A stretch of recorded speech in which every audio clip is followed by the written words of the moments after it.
And hi, everybody. Welcome to the latest edition of Forbes Sports Money. I'm Bob Lorenz. My co-host, as always, Mike Lozanian of Forbes Magazine. And I understand that we've got new numbers on the big business of college football. You're valuing teams. How do you do that? Well, obviously, college football teams don't trade in the open market like pro teams, Bob. We look at four important areas. We look at the economic spending that goes on in the market that the teams play in, things like restaurants, hotels, and so forth. We look at how much money the football programs give to the academic institution.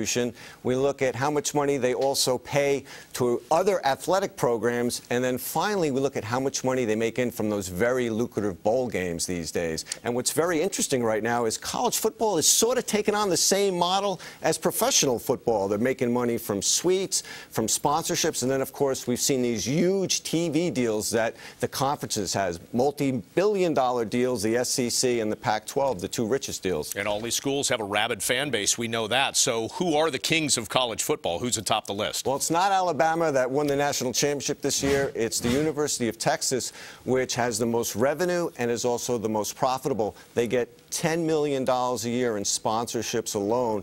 Some of the biggest contributors are Pepsi through Gatorade brand, Coca-Cola, and Nike. Now, did you also break down the best programs for the money? We did. I crunched those numbers, too. And this, we were comparing how much the football program spends versus the number of wins they get. Right. So the less you spend per win among the big programs, the better. The top two there were Kansas State, number one, $1.1 million they spend per victory, and also just slightly lower actually is Cincinnati, $1.2 million per win. Interesting. You would think it would be the top-rated teams, but not necessarily. Yeah, Oklahoma State, number three. They did very well. So there are a couple of top ones, Stanford, West Virginia, but you don't have to spend an enormous amount to have a good program. All right. You also have one subcategory, greediest coaches. Explain that. Yeah, this was sort of tongue-in-cheek, if you will, but really what I was trying to look at is how much the head football coach gets paid versus the average of all the other head coaches for all the other sports. Right. So this is called the greed premium. So, for example, if you look at Hawaii,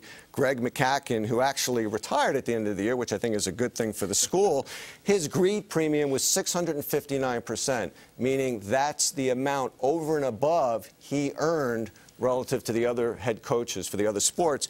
But these were all losing records, so with that big premium he got, he only went 6 and 7. So some of these schools, Bob, spend a ton of money on their head coaches, yet produce lousy teams. All right, not a good return on the investment. That's why coaches lose their jobs, no doubt about it. All right, you can check out those stories and brush up on the numbers on Forbes.com.